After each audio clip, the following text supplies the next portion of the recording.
And welcome to the 2024 Hall of Fame induction ceremony. My name is Aaron Scott. I've been here, a teacher here for 27 years. I graduated here in 1989, so I am a full-blooded Red Raider. And I am very, very proud. Thank you.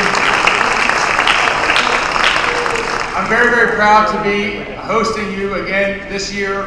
It's always very exciting for me to meet all the inductees, see the families, see some old familiar faces, and see some new faces. And hopefully this keeps on building year after year. Again, I know it's definitely been growing since 2013 whenever Merck and the committees got together to form this. So again, you've been congratulated many, many times, and I'm going to congratulate you again. To all the inductees of the class of 2024, congratulations.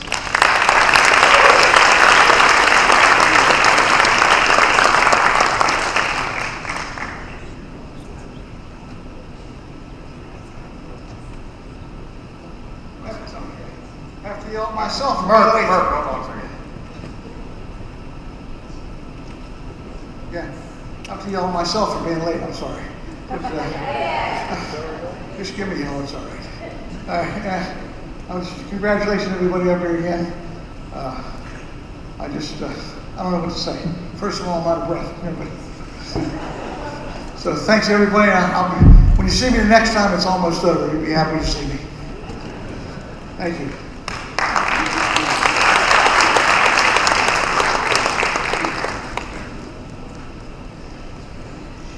Okay, to get our ceremony started, I'm going to introduce the superintendent of our schools just for a few more months. He's had a long, distinguished career. He's done everything under the sun that you possibly can do in education. Please welcome Dr. Charles Macheski.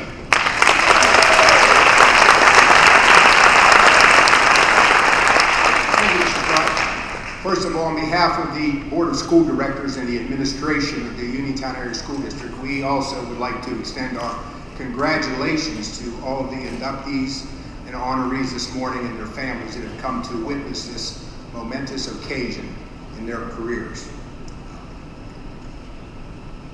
First off, as in church, would you please silence your cell phones, because the chances are if they're ringing, it's Merck calling.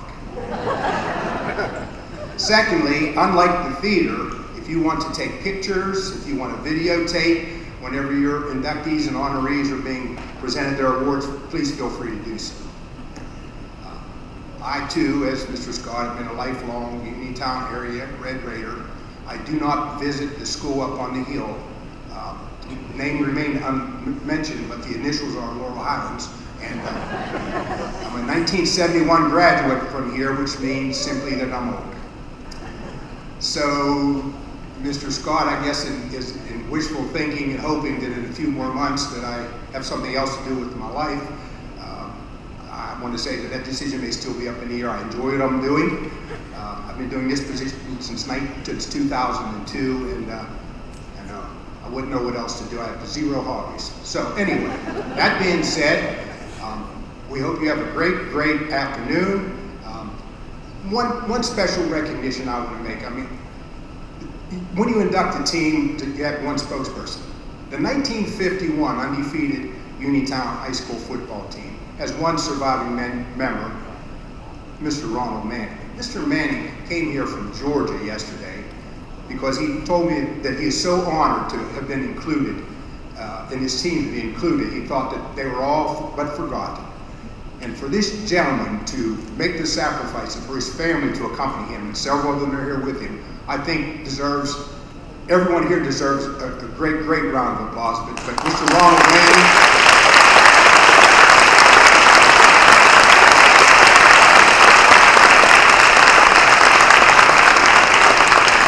that being said, let the program begin. Thank you.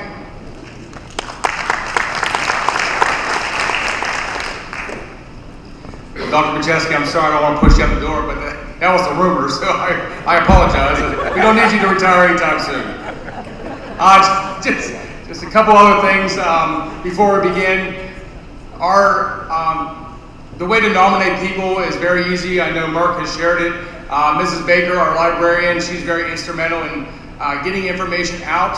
But there is a website that you can nominate people, and we changed it from the 20-year process in which you had to graduate 20 years now down to 12 years. So we're trying to get some younger people in there, although they may not have finished their career, but we've had a lot of people and recent graduates already do a lot with their lives.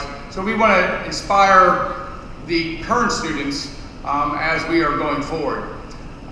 Personally, my son just graduated from high school last year. He is attending West Virginia, and he's in the sea of a mass right now down in the Penn State-West Virginia game. However, he did receive a $1,000 scholarship last year from the Hall of Fame as academics. He graduated with a 4.3 grade point average here. He was a class president. So personally, I want to thank Merck and also the committee for allowing him to help with our financial costs going to West Virginia. So the Hall of Fame is doing some amazing things. I know Mr. Mercadiani and the rest of the committee have raised a lot of money, and personally, it helps a lot. So thank you very much to the committee and to the Hall of Fame.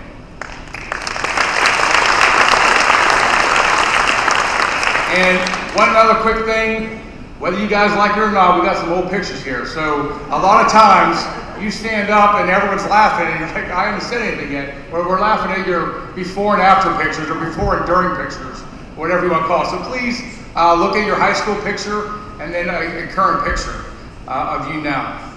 Okay, without any further ado, our first area of induction are going to be the arts. And we're going to start, excuse me, with Mr. Arnie Amber, class of 1966. During his high school days, Arnie was a member of the 1965 WPIL Championship football team and worked as a columnist for the Uniontown High School newspaper.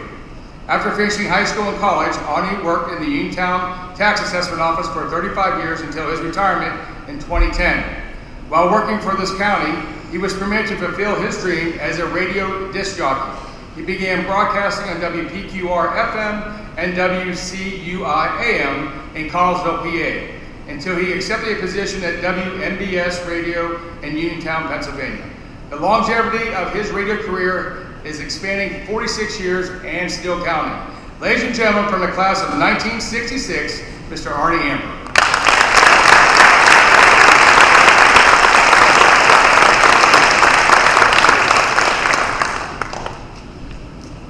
Thank you, Mr. Scott.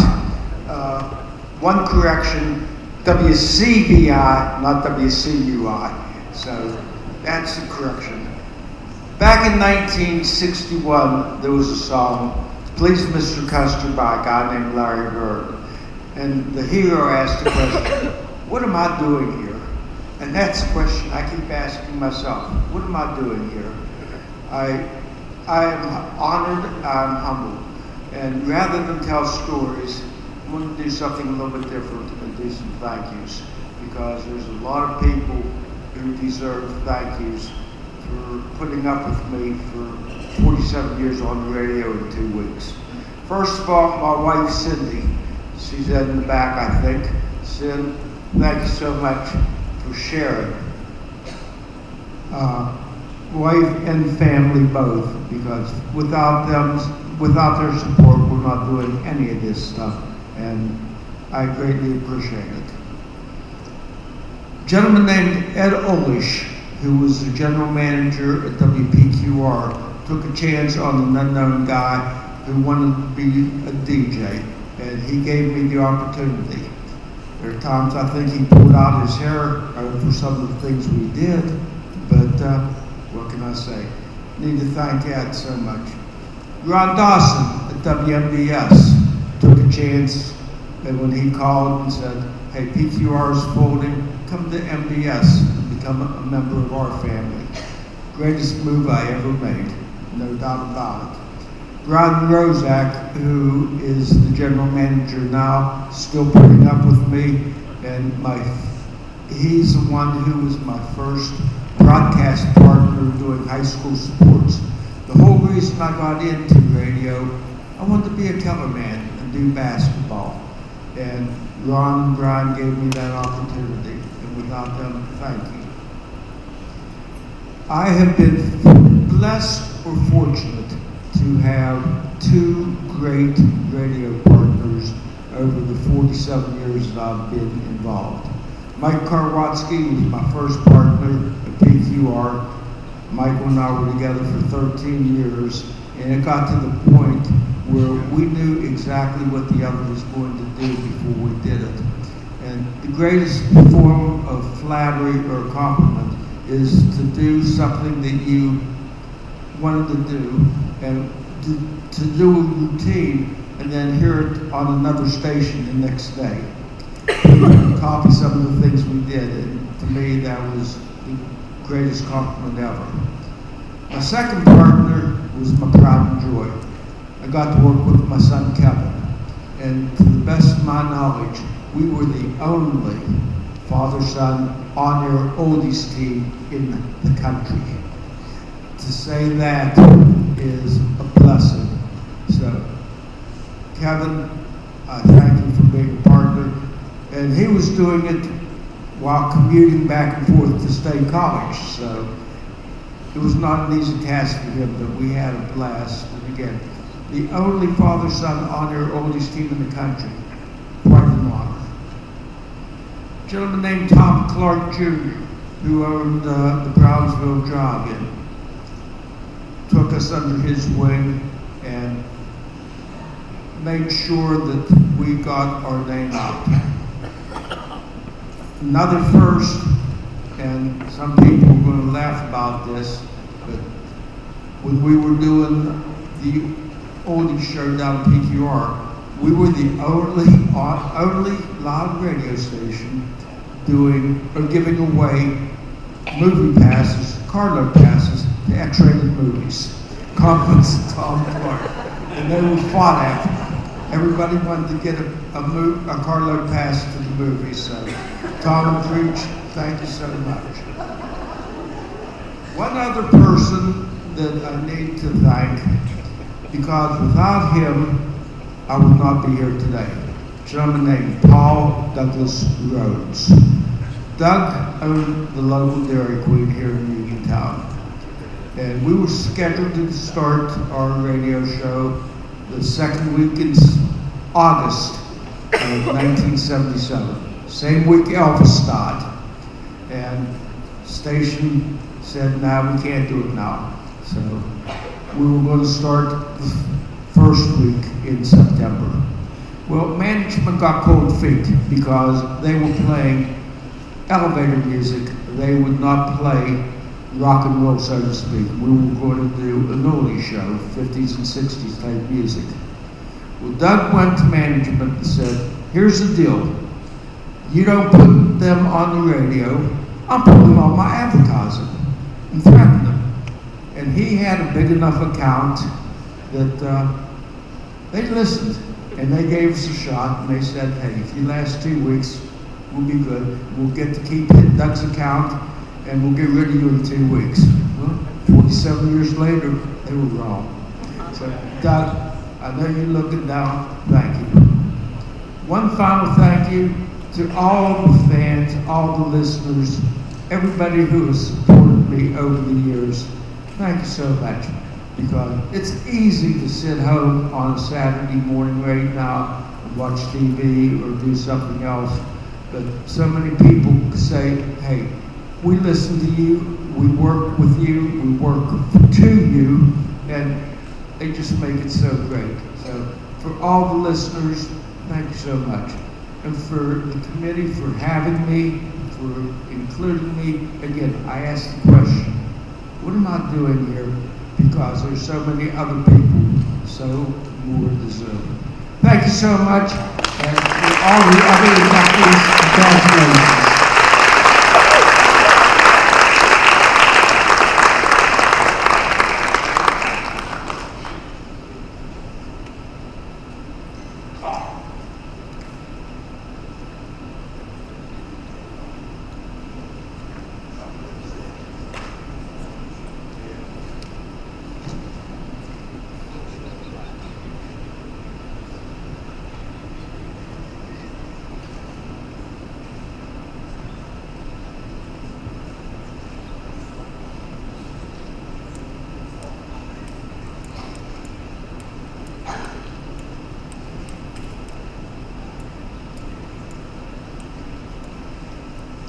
Ladies and gentlemen, from the class of 1966, Mr. Arnie Amber.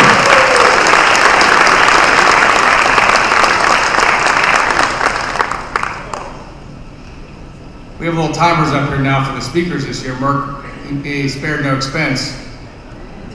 6 minutes and 43 seconds. Great job. Well done, Arnie. Our next inductee from the arts category is the graduate from 2007, Ms. Caitlin O'Connor.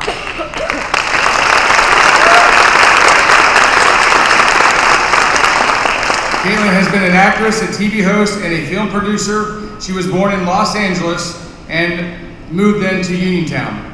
Caitlin loved attending Penny Koza Dance Studio as well as Jeannie Tanner Dance Studios in Uniontown. She attended UCLA on an English major and a theater minor. As an actress, she studies at the John Ruskin School of Acting in Los Angeles. As a TV host, she was a red carpet host and entertainment reporter for Maxim magazine from 2016 and 2019. Caitlin has successfully produced 4 full-length feature films now in distribution. I had the honor of having Caitlin in class back in 2007, and as I told her yesterday, of all the 10,000 students I've had, she'd probably be one of the last people I would expect to be in a movie because she was so quiet and so nice and so easy spoken. But she got out there and she fulfilled her dream. Again, from the class of 2007, Miss Caitlin O'Connor.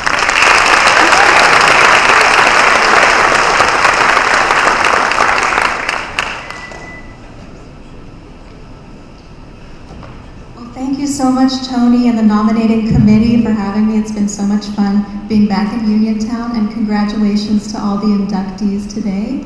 I'm very grateful to be here. I love seeing all of my fellow Red Raiders here with me today and my friends and family. Thank you. Thank you for the incredible honor. To be inducted into the Uniontown High School Hall of Fame is really a recognition of the journey that I've been on and I'm still on. A journey that began right here in Uniontown in Pittsburgh, where my roots run deep, 5 generations here from the area. And as I was writing my speech and reflecting on my 15 years now in the entertainment industry, I realized how much of who I am today is a direct result of the values and lessons that I learned here in Uniontown on Evergreen Terrace. Growing up here, I was surrounded by a family that loved me unconditionally. They are my 3 pillars, my grandmother, my grandfather, and my mother. Each of them shaped me in very profound ways, and their influence has been my guiding force behind every step I take in my life and in my career. I'll start with my grandmother, Joan O'Connor. She was very strong-willed, loud, brazen, and a very great hairstylist. She was a hairdresser out of our home, and she was really friendly. She always stood up for what was right. And we spoke on the phone every night for 10 years while I was moving to Los Angeles and trying to live out my dreams. And she would always tell me, Caitlin, something good is going to happen. I know it. And those words were more than just a comfort for me. They were a promise, a reminder that even in the face of uncertainty, there's always hope and something to look forward to. That belief in the positive, in the good, is something I carry with me every day. And my Nan and I were best friends. I'll never know a friend like her. My grandmother also had an eye for spotting who a good person was, and she would tell me every time she knew someone was a good person. So that lens of discernment has been gifted to me through my career, and I'm very thankful for that. And it helps me in my interpersonal relationships in Los Angeles very much. Move on to my grandfather, James O'Connor, Fats, to some out there. I met some of his old friends today. And he was a man of few words, but he was a real character. He had immense wisdom. He was quiet, hardworking, loyal, patient, and kind. And his approach to life was simple but powerful. Show up, do the work, and be kind along the way. He taught me that success isn't about accolades or validation, but it's about the effort that you put in and your consistency and the integrity you bring to everything in your life. And his quiet strength is something that I really try to emulate in my own life, in my career. And he also said, Caitlin, beware of those Italian guys, but I brought home an Italian guy. His name's Joe Manganello. He's right there. He's amazing. And then there's the most important, my mother, who is Lana Jo O'Connor. She's extremely cultured and resourceful and very smart. She's really strong-willed, and she's a very loving woman. And she inspired me to be the academic that I was at Uniontown High School and that I still am. She inspired in me a very deep love for the English language, and from a young age she taught me the power of words. The ability for words to inspire, to connect, and to create. And that love for the English language has been the cornerstone of my career so far. Whether I'm acting, writing, or hosting, it's what drives me to tell stories that matter, to communicate ideas that resonate, and to connect with audiences in a meaningful way. So those are my three pillars: my family, my grandmother, my grandfather, and my mother. And they've shown me no matter where life takes you and what challenges you face, you still have your moral character. And that's really important. But I also realized there's a fourth pillar to my sturdy home, and that's been my crucial experience of growing up in Uniontown and being exposed to everything that Pittsburgh has to offer. Pittsburgh has a rich history with very hardworking people. And Uniontown and my community instilled in me a really strong sense of character and a great moral code and work ethic. I really can work 3 jobs back to back, then come home, go to the gym, take work calls, write a research paper, and do it all the next day. And I learned that here in Uniontown. We have blue-collar roots here. We have the steel mills. And Uniontown taught me that nothing worth having comes easy. The spirit of perseverance, of pushing through hard times, is something that's been ingrained in me from the start. And it's what has allowed me to navigate the entertainment industry. There's highs and lows. I have resilience and determination because of Uniontown. And it's a job where you're constantly facing rejection. Success is fleeting, and the pressure can sometimes feel overwhelming. But when you come from a place like Uniontown, you carry with you a certain toughness, and that gets me through and helps me stay true to myself. But these 4 pillars didn't just give me a strong foundation, they gave me something even more precious: the ability to dream. The ability to dream, imagine, and create. I've never brought a goal to fruition without first engaging in something that I like to call an imaginal act. And it's my belief that imagination creates your reality. That the life you want to live, the person you want to become, starts in your mind long before it manifests in the world. And it's through imaginal acts, these moments of creation in your mind, that I've been able to bring my own goals to life. One step at a time, through hard work and perseverance, something good is going to happen. And this, I believe, is the true art of life and what God has intended for us, to imagine and then create. It's not just about achieving your goal, but it's the journey along the way.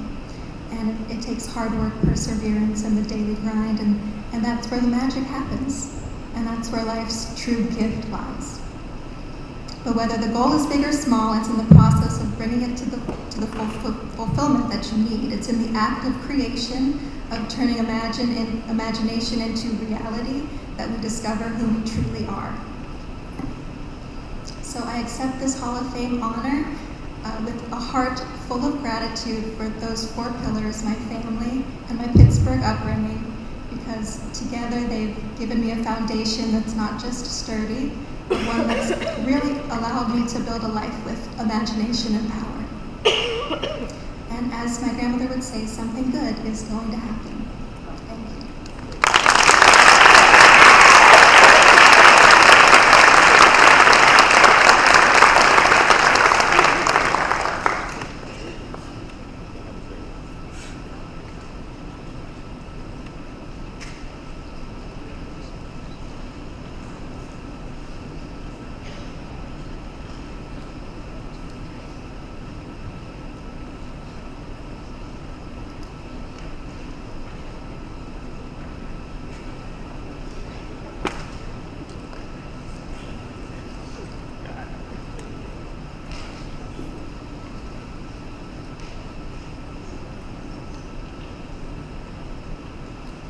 and gentlemen, from the class of 2007, Ms. Caitlin O'Connor. Hey, Caitlin, look at your picture. You haven't aged much. Holy cow, it's about similar. Congratulations. Our next inductee from the arts, from the class of 1979, Mr. Bert Sessler. He is being honored for his excellence in the arts. With the encouragement of his family, he began his musical interest at the young age of 3. He was influenced by teachers and musicians such as Anastasia, Fred Walton, Bill Rumball, Roddy Hibbs, and our own Tom George. A 1979 graduate of Uniontown High School, Sessler earned his Bachelor of Science degree from Penn State University in Business Administration in 1983. He worked in the family business, Seawright Insurance Agency, for many years while continually pursuing his love of music. You could hear Bert at the Uniontown Country Club, the Mount Vernon Inn, and Lakeview. He also held positions in music at Asbury United Methodist Church, Abundant Life Church, and Christ United Methodist Church. And let me tell you, I attended Asbury Church for many years, and Bert was the director of music and our organist. He tickles the ivory like no other. Ladies and gentlemen, from the class of 1979, Mr. Bert Sessler.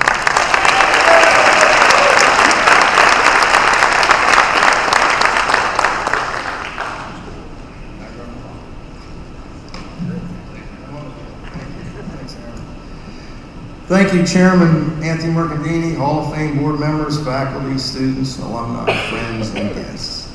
Being in this auditorium today brings back many, many wonderful memories. I love playing the Allen Theater organ here in this auditorium. Do you remember when the theater organ was down there in the corner? Is anybody here that goes back that far? Yes. I got to play that organ. 1,400 students singing Christmas carols with me. What a wonderful memory. It's one of my favorite memories. Jim Render, he says, that was mid-julep. I have that record, and I love the way you play that. And for the football coach to enjoy my music, it just, and I got to see him here today again. Of course, John Fortuna, the same way he's listened to me play. And I see Dr. Uphold back there. I'm worried chemistry class might be coming up. I wonder if I got my homework right. How about the old gymnasium over here? I brought my Hammond organ in. Different drummers would play with me over the victory dances at the end of football season or basketball season. We'd have an assembly at the end of the day. And I'd keep playing, the bells would ring, victory dance still goes on. Some kids had to leave to ride the bus home. Other kids stayed, and that victory dance went on and on, way past the end of the school day. Wonderful memories. I had a great time here. In high school, I played that Allen Theater organ for the show Bye Bye Birdie. We had an orchestra pit down here with Paul Dean. I played at BF and for the chorus and the band, the high school Raider Dozen down here for the basketball games. There's a big Steinway D, 9-foot grand. I think it's still back here in the box. And I played it many times for accompanists, accompanying choirs, accompanying solo singers, playing solo by myself. Another big memory, when I was in elementary school, the Pops concert. We played Chicago tunes, I think, didn't we? Jesus Christ Superstar. Tom Hawkins was the elementary school band director, and those concerts were right here on the stage. All the elementary schools would come here for the Pops concert. And every year that was a very big deal in elementary school. I'm grateful that I've had this chance today to share all these memories with you and the opportunity to speak of the value of music education. Without it, I wouldn't be where I am today, and I was so blessed to be born at a time when many people studied and played music. Today, the public perception of music has changed. You can put all your favorite music on your phone. Maybe because of this, fewer people are studying music. Studying music is challenging. At the same time, it's a very rewarding pursuit. Music education provides a valuable opportunity to help you improve in all facets of your life. The impact that studying music has on one's brain is vital, and it's quite frankly magical. Imagine this. What if I could suggest to you something to do that would greatly improve your brain power? Something to do that would increase your IQ, also provide peace and relaxation, improve your sleeping, and even sometimes create a feeling of total euphoria. This thing organizes and exercises your brain in a way that increases your ability in everything you do. And guess what it is? It's studying and playing music. You study and play music, you're exercising more different parts of your brain than with any other activity that you could do. Much like how an athlete builds up muscles in the gym. There's a part of your brain called the corpus callosum. The name sounds like a big dead person. Corpus callosum. But it's part of your brain, and it bridges the left hemisphere and the right hemisphere. It's what connects the two hemispheres. And it's considerably bigger in musicians. So much so that doctors that specialize in the brain can look at a person's brain picture and tell if the person is a musician simply by just seeing the increased size of the corpus callosum. So it's no surprise that many intelligent friends I've known, very bright people, studied music throughout their lives. Albert Einstein once was asked, if he wasn't a physicist, what would he have wanted to be? He said, a professional musician. Einstein was a violin player, and he practiced regularly. He played in ensembles. Thomas Edison owned a Steinway. He bought it brand new in 1790. An Ebony Steinway B grand piano he paid $725 for back then. In his later years, he began to go deaf. And he would ask piano players to come and play his piano. He'd put his teeth into the piano wood to feel the piano vibrations and tones into his skull so that he could hear the music. The great composer and pianist Ludwig van Beethoven did the same thing with his piano as he lost his hearing later in life. Interestingly enough, both of these pianos still exist with the teeth marks still visible. Clearly, music had a substantial impact on the lives of these geniuses, and it's had a profound impact on my life as well. I want to encourage everyone to participate in music education. If your school offers music classes, by all means, sign up. Uniontown provided me with musical opportunities that helped lay the foundation for my musical endeavors. A great gift that can give to your child or grandchild, why not encourage them to study music in school or elsewhere? Buy them musical instruments, maybe a guitar or a piano or a flute or a trumpet, drums. If their school doesn't offer music classes, private music lessons certainly can be another way to go. YouTube and the internet have many teaching programs that you can read, watch, study, and learn with. Really, the whole history of music is on YouTube at your fingertips. If you play music, you should be passing that down to every young person that you can. Music can be a lifetime pursuit that you never grow tired of, and you can always improve throughout your entire life. What a great gift I've been able to pursue and share through my life in music. I'm grateful for the encouragement I experienced in school here in Uniontown, from the great teachers and students, for my fantastic wife, Valerie, who has greatly encouraged me in all my music endeavors all along the way, for my parents, Bert and Rhoda, and to all of the residents that have invited me to play for their special events, or just have listened to my playing. Thank you all. I hope you've been able to enjoy some of my music somewhere in your life, and I hope our paths cross again sometime soon. Please promote music education anytime you can, any chance you get. Study music yourself. Pick up an instrument and take lessons. Or get your kids and grandkids interested in playing music of some kind, not only for the enjoyment of music, but for the brain-building advantages for everything else that you study and do. Thank you very much.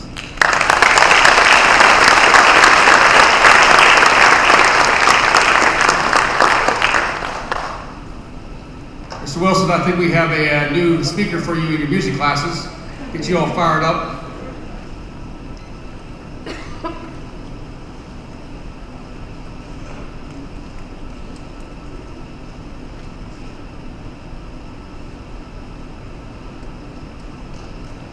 Ladies and gentlemen, one last time from the class of 1979, Mr. Bert Sessler.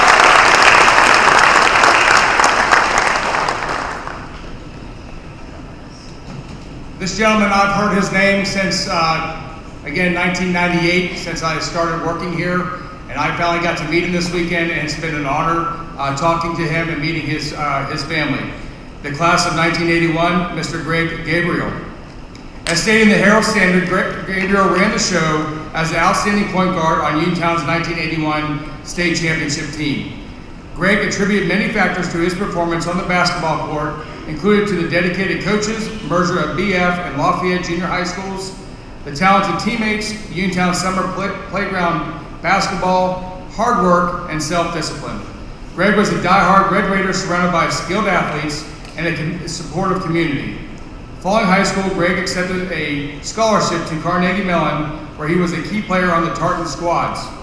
Greg pursued his career as a math teacher in North Carolina, but he stated that Uniontown will always be his true home. Ladies and gentlemen, from the class of 1981 and the state championship basketball team, Mr. Greg Gabriel.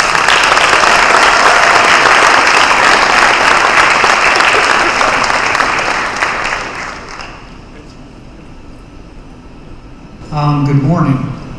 First, I want to thank God, the Father, the Son, and the Holy Spirit. It is through His love and grace that I stand here today.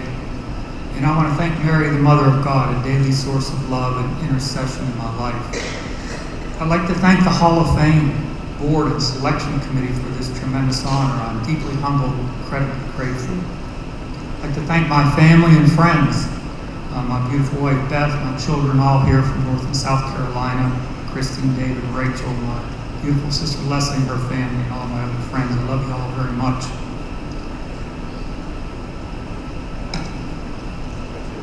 I'd like to thank my mom and dad, Eli and Rhodey Gabriel. Words simply can't express the depth of love that I have for my parents.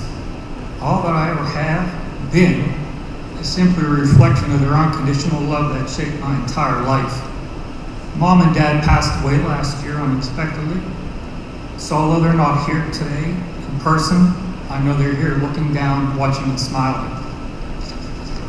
My mind is full of basketball stories that show just how wonderful and caring the people of Uniontown are. And I'd like to take a few minutes just to share a few of those basketball stories with you.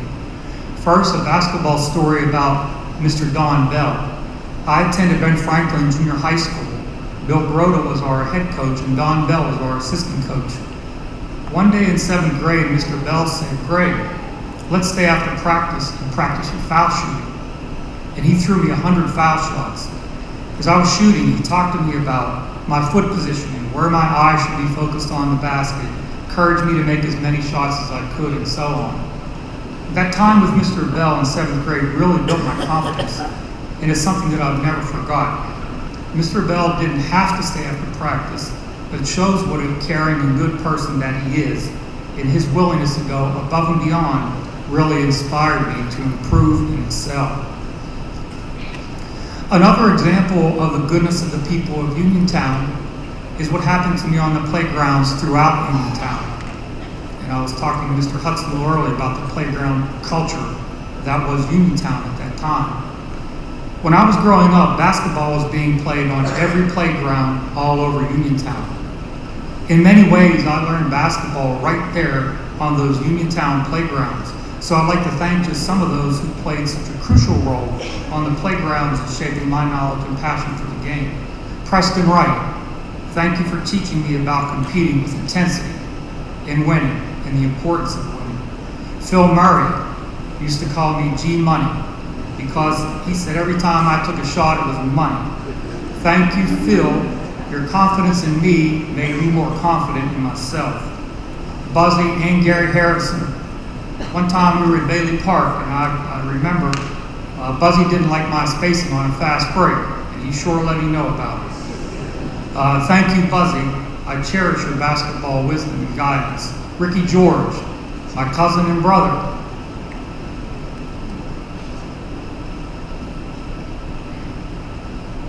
Thank you for always looking out for me on the playground trip, making sure I was okay. Love you like a brother. There's so much more I wish I could share about Woofy Carter, Sobbs Thomas, Pat Risha, Terry Jones, and others. Countless playground stories of support and inspiration, but time limits the length of my gratitude here this morning. I'd like to share about two people specifically that I look up to on the playgrounds and I aspire to be like, and that's Jess Hudson and Charlie Henderson. I watched Jess on the playgrounds at Berkeley Playground, and I wanted to be able to control the pace of the game from the point guard position, just like Jess did, and drive to the basket and seemingly score at will, at the rim, or get fouled just like Jess did. And there's no one I admired more on the playgrounds than Charlie Henderson. I would drive my bike around from playground to playground, hoping to see him play. Charlie's competitiveness and ability to defend on the ball, and desire to win, and sometimes fight you if you didn't, had a profound impact on me. Thank you, Jess and Charlie. Watching you on the playgrounds ignited a fire within me and showed me all that was possible. How important was playground basketball in my life? One of the many legacies my father left our family was his remarkable artwork. Dad was a brilliant and passionate painter. And I'd like to share one of his paintings about the playgrounds of Uniontown here this morning with you. As some of you may know, my father was an art professor for many years at California State, and he traveled throughout Europe, both studying art and with his students. This painting Dad titled Berkeley Grounds, an abstract acrylic on canvas he painted about Berkeley Playground. And this painting's Dad's vision perfectly captures the importance of playground basketball in my life and invites us all to experience that time where excitement and vibrant energy that existed not only on Berkeley Playground, but on playgrounds all over Uniontown. A final basketball story I'd like to share is our 1981 state championship team. Several of my teammates are here today. You often hear that successful basketball teams have great chemistry, but our 1981 team had more than that. It had championship chemistry. So for a few more moments, I'd like to talk to you about what made up that championship chemistry. First, my teammates. We had a lot of individual basketball talent on that 1981 team, but we played as a team. In a Herald Standard article at that time, Mike Cherokee wrote, all season, Coach Lash Nesser has said his team has no star. He was almost right. The team is so full of stars, it's impossible to pick out one as the best. But our championship chemistry was more than talented players playing as a team. We all had a goal, a state championship, a date with state. And we knew if we played together that we could do it. A third component of our championship chemistry is that we were close. We got along and were friends, on and off the court. Mark McNally, a Red Raider football running back at that time, said, the best thing about them is that they're close. They've been tight since 9th grade. A final part of that championship chemistry was, of course, our coaches, legendary Hall of Fame coaches, Lash, Nesser, and Willie Bryan. They were the true architects that turned our talent into a championship team. So remarkable were my teammates, coaches in that 1981 team that my father painted about that. In 2022, nearly 50 years later, and it turned out to be one of the last pieces he painted before he passed away. Here's Dad's masterful 2022 abstract painting he titled, State Champs, It's Us Together as a Team.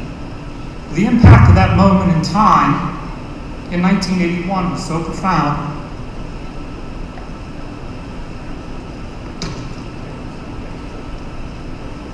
that'll remain in my father's memory for 5 decades. I have limited time here, but I'd also like to thank Joe George and Tucker Ferris. Joe was my first basketball coach, St. George Dragons in 4th grade.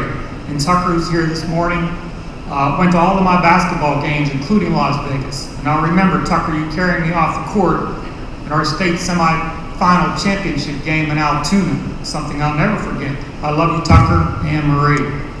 Thank you for being here. In closing, I'm filled with gratitude for everyone who has been part of my basketball journey, especially my mom and dad. Mom and Dad,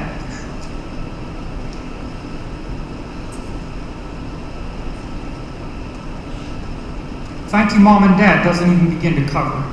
This award is as much yours as it is mine, a celebration of your love and dedication to me since the day I was born. Excuse me. I love you both more than words can express. Thank you, everyone. God bless you all.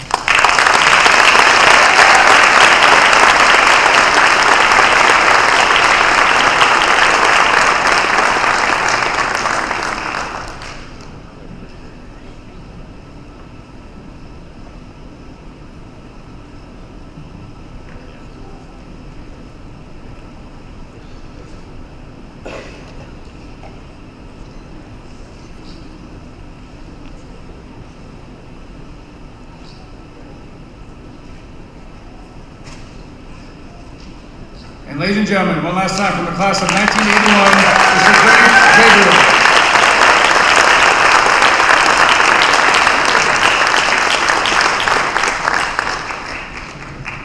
See, it means a lot to be inducted in this. Emotions come out a lot, I know for sure. Our next inductee from the class of 1973 under the athletics is Kevin H. McLean. How did he get the nickname H? That's what I want to know. You going to tell the story? Okay. Anyway, Kevin emerged from a bloodline of athletes in track, football, and basketball, but his passion for the Uniontown Red Raider football was over none. Former Uniontown football coach Jim Render stated Kevin was an outstanding player, one of the best he's ever coached. After high school, he signed a letter of intent to play for Georgia. At the time, he was the first Uniontown athlete to play for the SEC in over 20 years. Kevin led the Bulldogs to the 1976 SEC title game and was ranked on Georgia's all-time career rushing list. Maintaining his strength and agility, Kevin was a powerful force on the team. His coaches were impressed with the positive attitude and commitment to the sport. Georgia coach Vince Dooley commented, "McLean has been our most outstanding, pleasant surprise." Following Georgia, Kevin played briefly with the Tampa Bay Buccaneers. He passed away in 2007 at the age of 52. Representing Kevin H. McLean is Reggie McLean.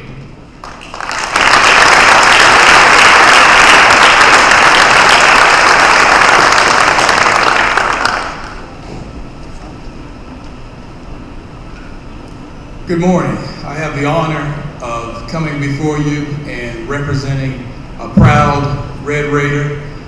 I know Kevin would be very pleased to have his day to be enshrined in the Hall of Fame, because we grew up a time at East End where there was so much energy and pride in being a Red Raider that we used to line up on the fence outside of Grand Street and wait our turn. The energy around this school was notorious, and people that I run into all over the country still know about the Uniontown and its golden years with 60s and 62 and 65 when there were state championships. And then in between there, they also won football championships. So other state champions were in basketball. But when you grew up and you saw all that, and it was infectious. We just knew that we were going to be Red Raiders, and we were anxious about our moment. There were so many good athletes. Greg talked about the playgrounds of Uniontown. He's right, the playgrounds. We went from playground and competing. But Kevin's journey started just a few blocks north of here on the Playground of Champions at East End Playground, where I could tell you about some of the notable individuals that came from there. We played pickup games on the side of that East End Playground. And at times, when we would get too big of a crowd, we moved down here and played on the field just next to the end zone and the cafeteria. And if Paul Carter wasn't watching, who lived right across Morgantown, Fed Street here, we would actually go out on the field, which he had just completely dressed with lime because they didn't paint it. It wasn't AstroTurf then. And we actually would play on the field until we got kicked off. I mean, there was a lot of energy around it. Kevin was a gifted running back with the perfect balance of speed, power, and elusiveness. And he was always 2 steps ahead of a very fast crowd of gifted athletes in East End. You can imagine pickup games with the likes of Kevin, Chuck Muncie, I could just go on and on. Billy Emmett, Arnie Belt, all those folks were in the neighborhood. Billy and I were the younger of the bunch, waiting our opportunity to play. Kevin was 2 years ahead of us, and want to give honor and thanks to his mother, who is now deceased, Elaine Murray McLeod, took us all over Western Pennsylvania, giving us an opportunity to compete. And we didn't know how good we were because there was so much good talent in East End that we played against. We learned how good we was when we actually went outside of East End and played against other folks. You didn't have to have a time, you didn't have a schedule, there was no agenda. We just got up and went to that East End playground, and you played, winner stayed on.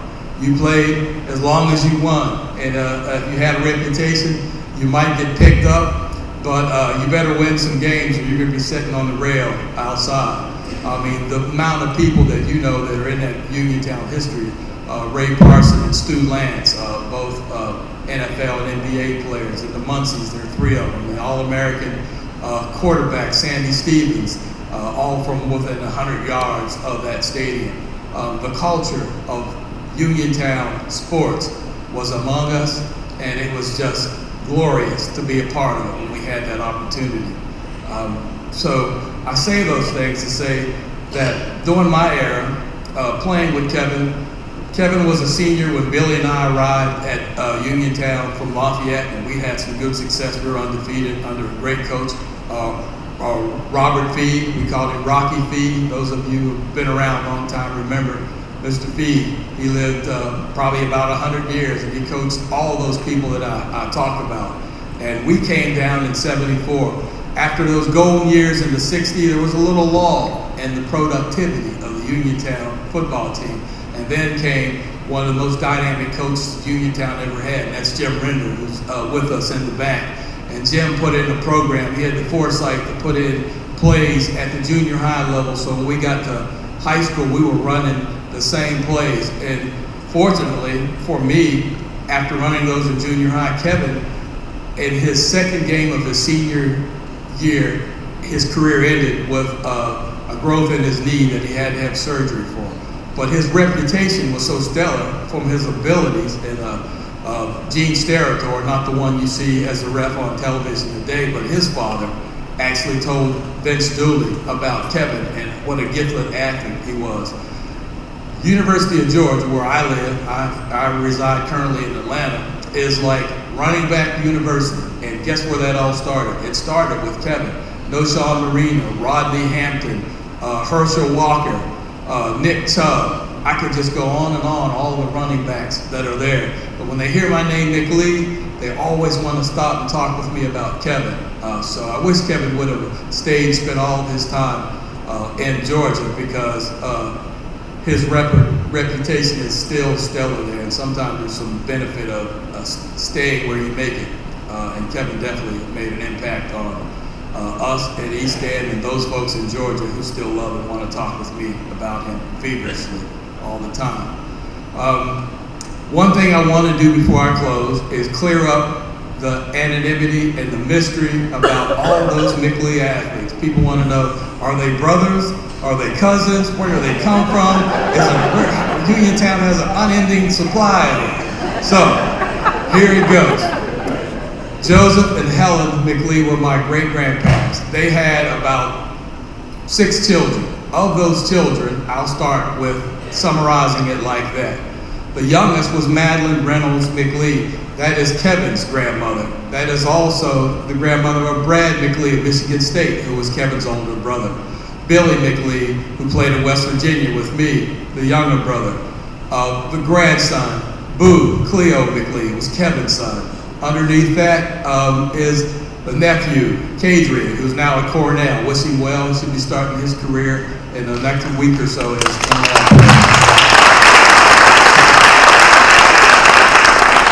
That's the youngest sibling. If you move to the oldest one, it would be Joseph McLeod. Of the branch of Joseph McLeod, he had a number of fine athletes. My cousin Brian, who is here recording this, on the 81 state basketball team, played center. His brother, Stu, a state champion high jumper. Go on from that, Darren, who played in the league, and I will never remember all of them. I'll probably miss somebody, and I'll hear about it later on at the VFW. You know, why not me? Just giving you some of the folks that were athletes in that group. If I moved to another sibling, it was Reginald McLean, which was my grandfather. And some people don't know this, but with those McLeans, probably the most notable athlete at all coming out of Uniontown was Ray Parson, who actually played on the two state basketball teams and the state football championship. Ray was my older cousin and the grandson of Reginald McLean, and then me, who also played at West Virginia. So if I move over beyond that, I had an Uncle Turk, who had another son who played for the San Francisco 49ers, Tommy Covington, and for Georgia Tech. So he was also one of those siblings. One final surprise in that lineage was an older sister named Marion Emma Belt. Mary Emma was a McLean, and her son was the playground legend, Arnie Belt. So all those are tied into that McLean group, so it's probably bigger than you even thought it was. But we were all gifted athletes with good parents and good directions that gave us the ability to maybe further our lives and have good careers from what we did in sports that led into academics and scholarships. There's a lot of college scholarships in those names that I gave you too. But Kevin, you may have been the best of the bunch, but we'd argue that till the end of time between of all of us. God bless you. Keep you.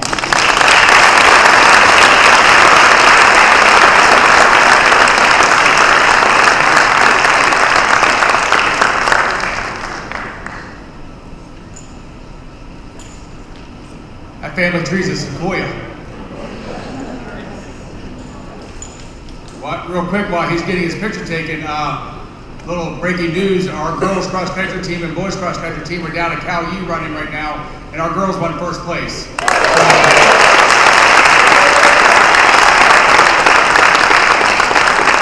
That's how important this is to me, because I'm not going to see my own daughter run. No, she got 5th overall. I'm here for Merck. So, anything for Merck.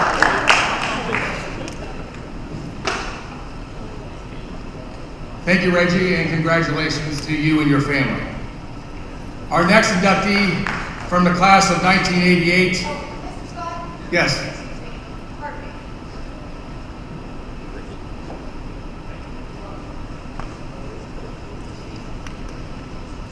Thanks, Ms. Baker. Let me read this real quick. Holy cow, Dana. It's a message from Ace Everly. They're giving you your 2 points back. Oh. Holy cow. I mean, it's breaking news. That means that we beat Farrell, we won on to a WPIL, and we won the championship. Because Dana Vaughn got us 2 points. Those who know that story, look it up, because it's amazing. He was part of one of the most controversial plays ever in Uniontown basketball history. Thank you, Mrs. Baker, for playing along with me there. Dana Vaughn's a graduate of 1988, is being inducted into the Hall of Fame for athletics. During his senior year, he was selected to the Pittsburgh Dapper Dan Round Ball Classic, which showcased the best players in Western Pennsylvania. Following his high school graduation, Dana attended West Virginia Wesleyan College with a full basketball scholarship. After 2 years at WVC, he transferred to Lock Haven University of Pennsylvania, where he completed his bachelor degree in fine arts in 1995. He became the program director at the Uniontown YMCA in 1996. Dana joined AstraZeneca in 1999 and has had several award-winning 25-year career in sales and leadership, spanning 7 companies throughout his career. He and his wife, Joni M. Curry Vaughns, currently live in Las Vegas, Nevada. Ladies and gentlemen, from the class of 1988, Dana Vaughns.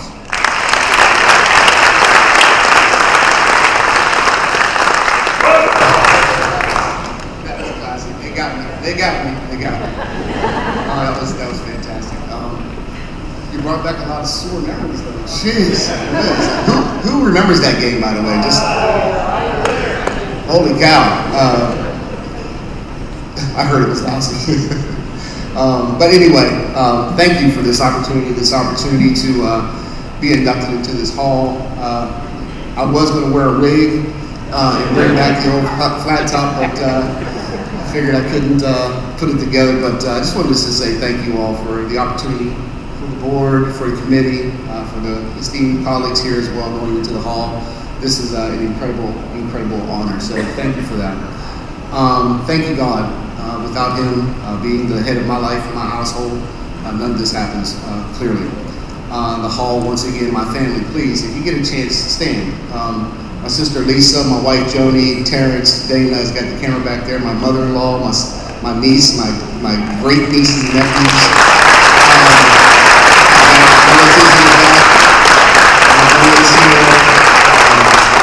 Folks came in from South Carolina, Virginia. So thankful for all of you guys to be able to be here to celebrate this moment with us.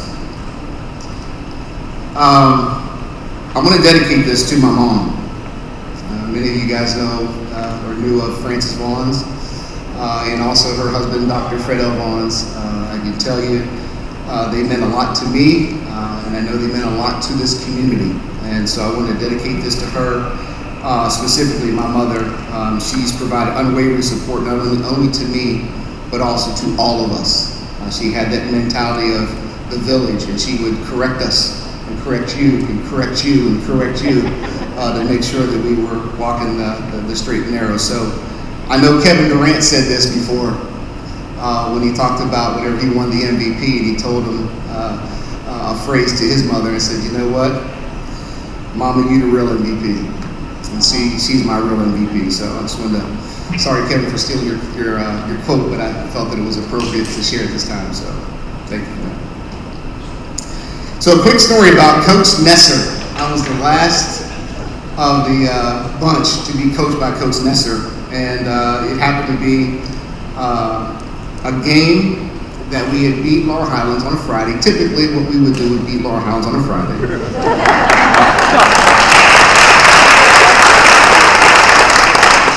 I think we had some sort of tournament afterwards the next day, or preparing for a tournament. We had practice the very next morning. So as we always do, we would go to McDonald's, we would go to other places here in town, we would celebrate. But we had that early practice the next day. And the team came in, we were dogging it. When I tell you, we were, excuse my French, half-assing it all the way through. And Coach came in and gave us some motivation. Kind of goes like this. I'm going to do my best interpretation of Coach Nesser, so I apologize in advance. But we had a guy on the team named Freddie Houston, nicknamed Newts. Freddie, what's it going to take to get you to move today, Freddie? Do I got to put a picture of a pretty girl on the backboard for you to jump up there and get her? Gutless. Vaughns, you're gutless. And he would take his knuckles and go like this sideways.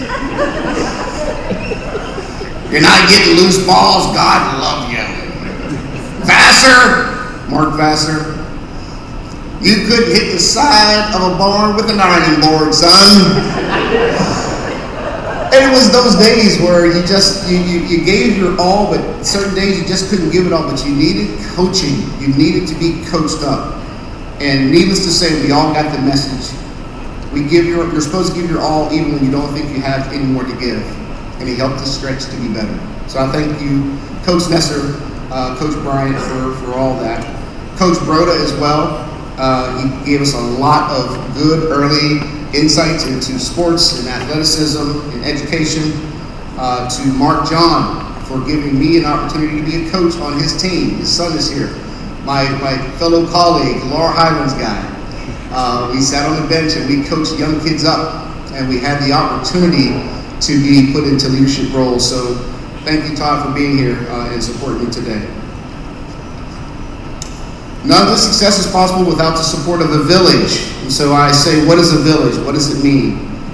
It's a settlement, usually smaller than a town, an incorporated minor municipality, the residents of a village. And as you can see, my village was Uniontown. My village was the East End. My village is you. With that, I want to take time to sincerely thank those in my village then and now. Now pay attention, because you're going to hear some names that are going to come through here, and you got to believe there's definitely going to be a McLean or two in it. Fields, McLeese, Jeffersons, Miners, Turpins, Callaway, Harris, Dooley, Davis, Curry, Jenkins, Wallace, Nesser, Truly, Sims, Walton, Bukowski, McLean, Tarpley, Hodge, Thomas, Durant, Brown, Branson, Tucker, Epps, Allen, Lee, Henderson, Ridgely, Minor, Vassar, Winfrey, Cooper, Royster, Belt, Crable, Floyd, Dorsey, Jones, Carter, Taylor, Tracy, Holt, Braxton, Stone, Ford, Pratt, Dickinson, Edmondson, Elam, Wright, Johnson, Lance, Burrell, Middleton, Crawford, Brown, Capoza, Pecan, Chandler, Wilson, Braxton, Fairfax, Mickens, McCune, Anderson, Poole, Ramsey, and Haynes. East End Community Center was my village. Manor Lanes was my village. Who knew I bowled? Now you do. The Vets, right around the corner. John Wesley A&E Zion Church put everything in me from a God perspective that I still carry with me today. My village. Persian Court, Lemonwood Acres, Bailey Park, Grant Street, Park School, you name it. Every park that there was an opportunity for us to play basketball, we played at. I got to thank that village, and I thank you all for that support as well. I want to take a quick another moment to recognize some of the all-nickname team. If we all know, Uniontown is known for nicknames. There's so many people that's on this list, I don't even know their real names. Even today, I still don't know their names, but I want to give them recognition because these people were part of that village as well. And I honestly believe many of which are equally or more deserving to be in the hall than myself. So I want to make sure I pay homage to them. You're going to laugh at some, but these are what they are. Oink, Ace, Cougs, Boat, Moose, Sticky, that's a throwback. Tata, Crane, Strainer, Horse, Skates, Gump, Bug, Def, Mumcat, Doc, Roach, Rude, Lats, Newts, Sarajevo, Bet, Tricky, Cats, where's he at? Prune, Bones, Rammer, Early E, EU, Gibbon, Buck, Hammer, Putty, Chief, Petty, Petey, Toot, Chase, P-Funk, Bunny, Kaz, Ribs, where you at? Spruce, Rooster, Sobs, Jazz, Jinx, Ticker, Moon, Frizzy, Skowski, where you at? My man. EB, Thuki, Age, Buzzy, Bruh, Shake, Pootie, Nip, Grapey, Boo, Shoe, Hooray. Stitch, Jude, Cambodian, Bop, Drid, Jabber, Wong, Punjo, Gold, and Hootie Hoo. Hootie Hoo. These are the people that are part of my village. I wanted to pay homage to them. Like I said, I think as many or more are well deserving, more deserving of being in the hall as well. And hopefully one day we'll end up having some of those folks enter into the hall. Finally, call to action. Carpe diem. Who's ever heard that phrase before? Good, it was an opportunity to teach. What does that phrase mean? It's a Latin word meaning the enjoyment of the pleasures of the moment without concern for the future. To seize the day. What does that mean? What does that mean to me? To give each day your very best. Take each day's offerings and maximize them. And make progress each day towards your goals. With that, I want to thank each of you for being here today. Thank you to Uniontown High School Hall of Fame Committee for this amazing honor. Thank you for my family for coming in from all over the place and friends. Thank you, thank you, thank you.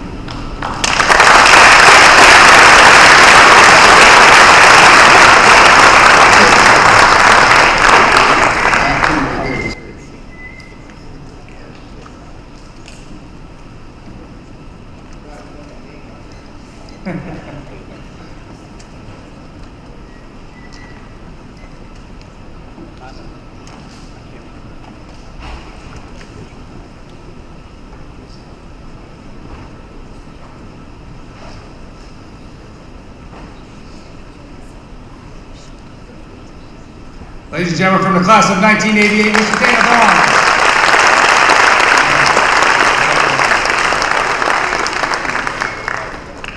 Our next category in the Hall of Fame is going to be under the academics. Our first inductee is Dr. Nicole Dice, class of 2003. Nicole began her education career as an elementary and special education teacher in the Uniontown School District. She later accepted an administrative position as the building principal for the Turkeyfoot Valley School District in Confluence, PA. Nicole was later hired as the superintendent of Turkeyfoot, making her the youngest female superintendent in Pennsylvania. She worked with her staff at Turkeyfoot to plan and develop a student-centered educational approach to English language arts and mathematics for K through 6. Nicole continues to work as an active participant and promoter of educational programs, strategies, and community service. And again, I had Nicole in class too, and I'm very proud of Nicole for everything that she's accomplished and continues to accomplish. From the class of 2003, Dr. Nicole Dice.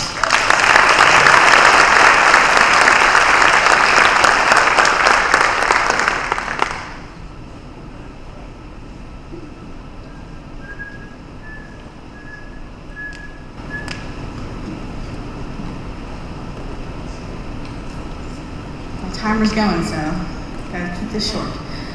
First, I would like to thank the committee for the honor of being inducted into the Hall of Fame in the academics category. I'm very honored to be recognized with everyone within this class, especially because there are people within this class that are very close and dear to my heart. Receiving this recognition bestows recognition from many people that have impacted not only my work, but the type of person that I was able to become. Because when you achieve and exceed your goals, you never do that alone. You have to do that with, like you said, a village and all the people that help lift you up, especially in difficult times. From a young age, my parents and my family, they expected and exemplified hard work. And coming from a Slovak, Southwestern PA family, you realize that you don't sit still, because if you're sitting still, that means you're not doing what you need to do. The example that my family set for me made me understand that nothing in life is handed to you. You either work for it or don't expect it to come your way. My hope is that my hard work exemplifies these ideals for my children.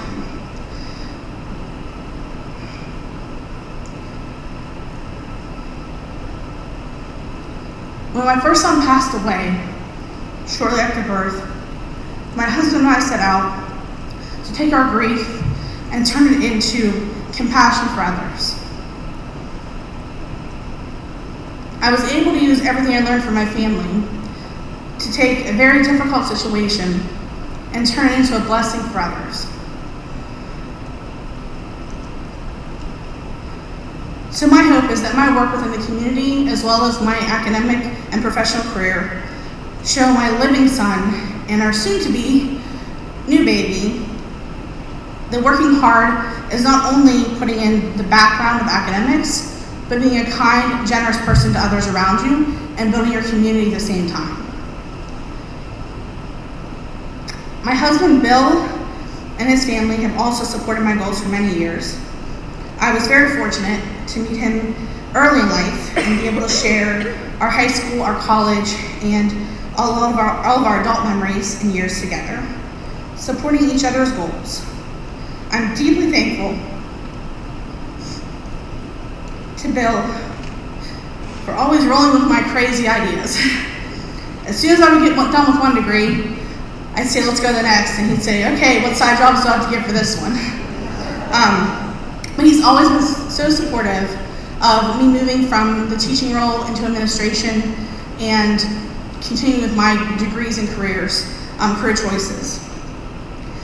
I'm also grateful for my son, Manny, who during my doctoral degree would say, okay, Mommy, I'll go play in my room for an hour so you can study.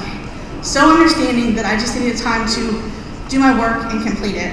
And my hope was that by him seeing me work full time, be a parent, and go to school, that he could do that in his life as well. That he could continue to pursue his careers with a family and with a career and continue to push himself forward. college, my husband and I had many choices of where to move, where to live. He had a teaching degree, I had a teaching degree. He had job offers in West Virginia, he had offers in Maryland, but nothing was home but Uniontown. Uniontown was always home for us. And even though he did go to the school on the hill,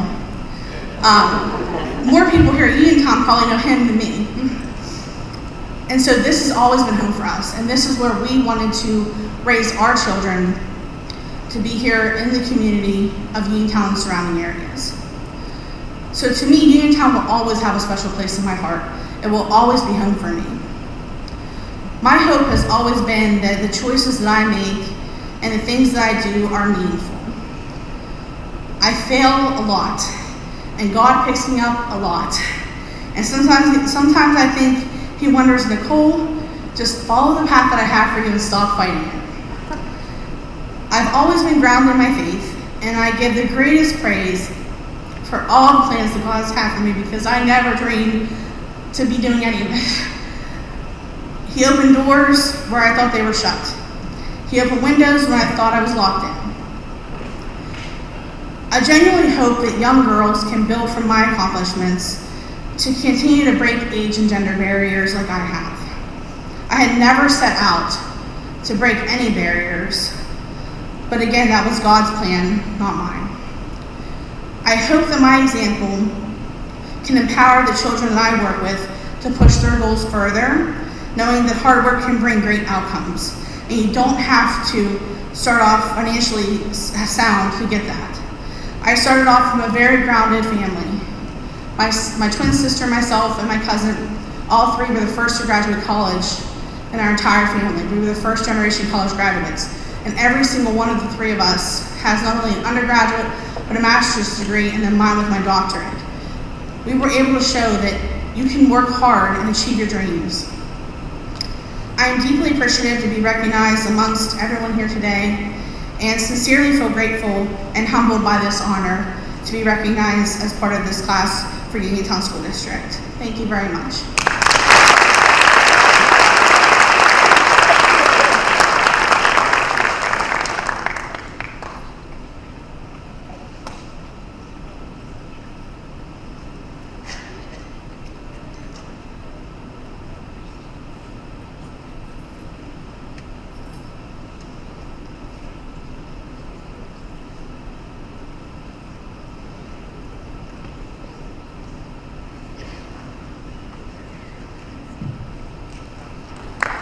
Ladies and gentlemen, from the class of 2003, Dr. Nicole Dice.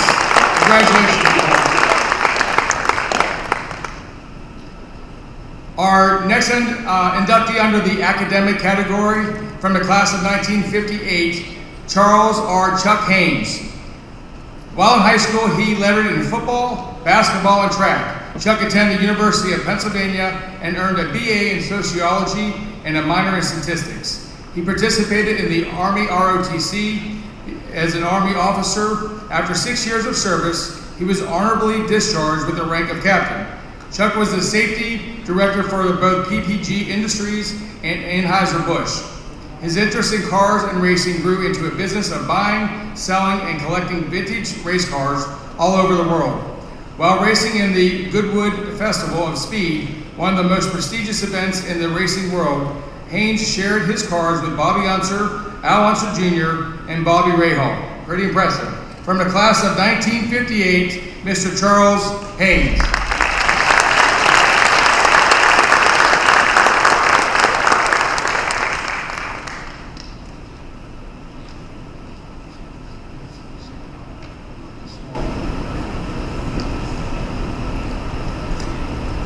I'd like to thank Anthony Mercandante and the board for bestowing this honor upon me, and also J.C. Ball for recommending me. So I'll owe you a drink or two next time.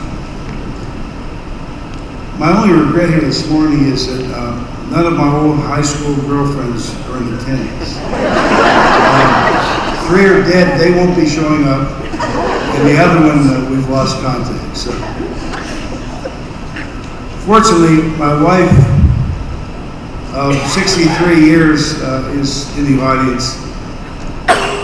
She's a Uniontown girl. We dated in high school and college and got married. And my daughter from St. Louis, where we also live, was our chauffeur to get us here. I was raised in a godly family here in the town. I had two parents. And Uniontown was really a good place to grow up. We could walk around and ride our bikes without fear of being attacked or whatever. And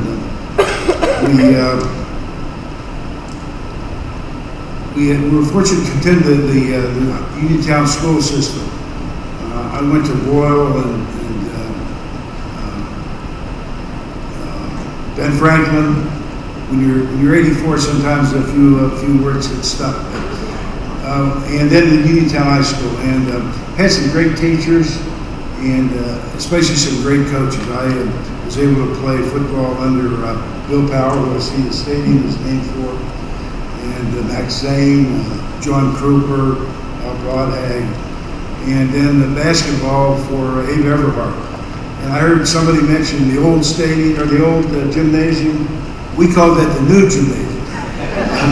My class was the first one to play in the new gymnasium. I think they used to play in Lafayette High School. So I had the privilege of playing with Sandy Stevens and Bill Muncie in the same backfield. I heard their names come up. And I even played Little League with Sandy Stevens. We used to call him Mutt. We were talking about nicknames. And one day he came to the game and he wasn't playing. His leg was in the cast. And I said, Mutt, what happened? You playing football or wrestling, break your leg? He said, don't tell anybody, but fell off my little sister's swing. But they were great to play with. We had some good teams.